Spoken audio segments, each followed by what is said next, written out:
de mică. Să îngrijesc păpușelele, să îngrijesc pe cei de acasă. După ce am terminat medicina, am vrut să fac ginecologie, am ajuns oftalmolog. Și îmi pare bine că am ajuns oftalmolog pentru că iubesc foarte mult meseria asta și este foarte frumoasă pentru că ai satisfacție enorme după ea. Ce e asta?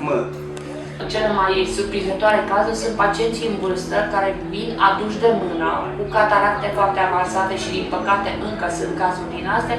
Că mergeți în față, nu vă așezați, care după intervenția de cataractă se nasc a doua oară.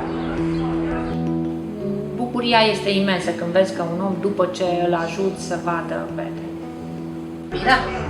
Potiți? Ca să nu vezi, înseamnă să nu iei contactul cu o floare, să nu iei contactul cu cineva drag. Deci nu concep să nu vezi. E groaznic.